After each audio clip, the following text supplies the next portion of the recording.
Isn't it so funny how fathers get so shocked when you won't tolerate the same disrespect they put their wives? So, as some of you know, I do not talk to my parents like that no more. Well, I talk to my mom a little bit, but they don't have access to me like that.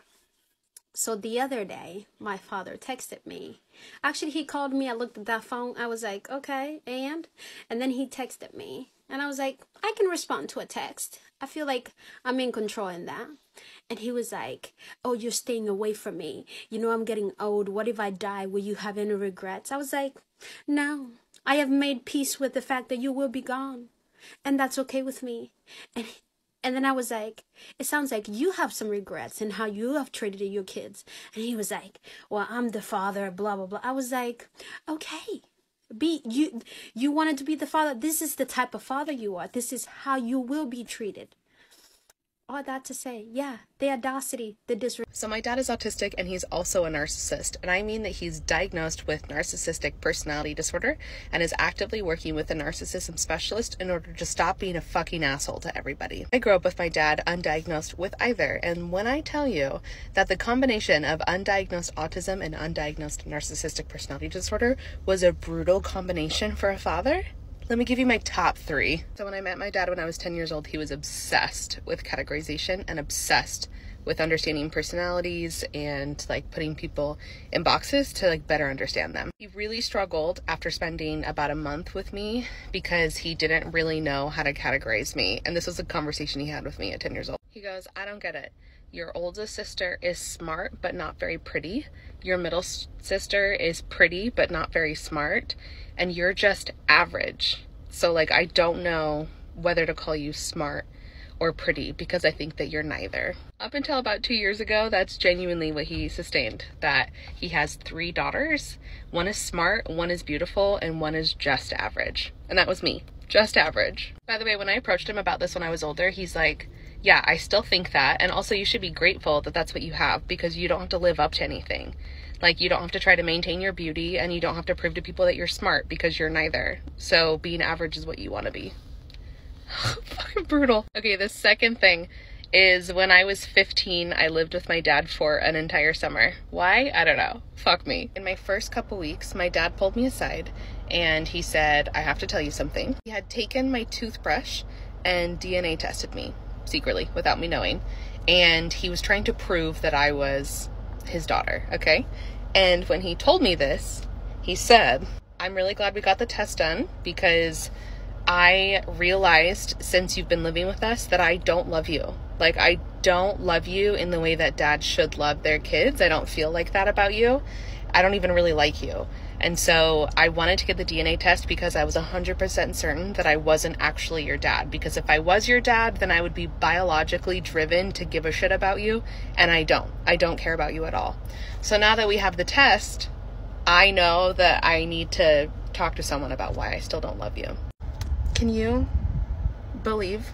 He literally was like, oh, I feel a lot better now. I'm like, me too. And lastly, I was sexually assaulted when I was little, and I was actively in therapy when I met him. And so I had told him about what had happened to me, and he said, compared to other people that I've seen, that's really not a big deal. You should be over it by now. It's like all bad things that have ever happened to me, I just don't feel anything for.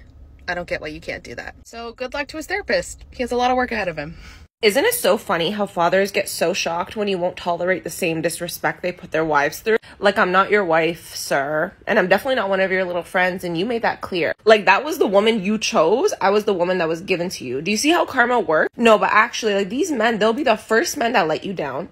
They'll be your first ever fucking bullies. And then they get so shocked when you don't tolerate their disrespect. Bro, who do you think I learned this behavior from? Or I always say this, but it's like the silver lining to my childhood was that I'm not afraid to fight a man. Like, I fully believe that he tried to call me. He texted me because of this. He's towards the end of his life. He's feeling remorse and he's regretting a lot of things, but he's projecting. He's saying, do you not regret not coming to see me? Do you not regret that I'm getting old and that I'll be gone soon and you won't? Do you? And I'm like, no. I have made peace. Unlike you, my thinking level is so high that I have made peace with the fact that you have a PC behavior. I don't want to deal with it. I'm a grown-ass person. I'm not your wife. You can't talk to me that way. You can't treat me that way. So, no. Backstory.